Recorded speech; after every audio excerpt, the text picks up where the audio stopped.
The hours late, should go to bed. Near midnight, I believe. But memories keep me wide awake this snowy Christmas Eve. Yes, memories of my kids moved on. Each has their separate life. And how the holidays have changed since angels took my wife. The toys, the food, the Christmas cheer, my wife would bear the load. 'Cause I work most holidays, state trooper on the road. Just sitting in my easy chair, so many years retired, I reminisce of times gone by and all that has transpired. Of all the many happenings that seem to come to light, a multitude of them occurred right on this very night. A drunken woman in a wreck who died on Christmas Eve leaves memories of a tragic case most people can't believe. I had to drive to where she lived to tell her next of kin. Found the rundown mobile home she had been living in. The person answering the door I still recall today, a little girl about 4 years old. She said, "I'm Sue McKay."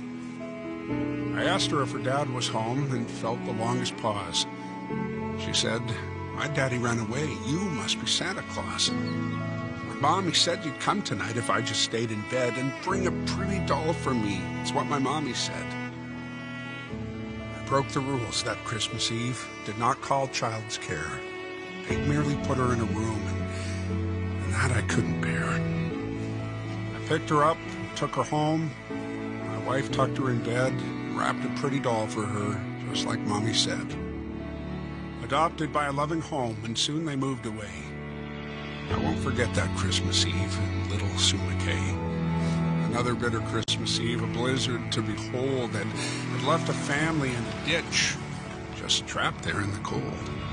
By grace of God, I spotted them, all cold and gaunt with fright, drove them to a motel room to safely spend the night. One Christmas Eve, a homeless man, shivering and wet, was trying hard to get a ride I'm sure he'd never get. I picked him up and drove him to a diner on the hill to warm his bones, left him with a $5 bill. Strange how when you're all alone, what memories you recall. Think of everything you've done, and was it worth it all? Think about my God, my job, my children, and my wife. Would I do it all the same? Could I relive my life? Then comes a knock upon my door. This late, who could it be? A neighbor, or has Santa Claus come to visit me? The figure standing in the cold gives me a sudden fright. A trooper with that solemn look. Dear God, who's died tonight? Flashing back to bygone years, how I'd often stood on someone's porch to bring them news, and it was never good. Is this how life gets back at me for misery I've induced? Or pain I've caused some other folks has now come home to roost? But looking in the trooper's eyes, my mind is in a whirl. I see a pleasant countenance. The trooper is a girl.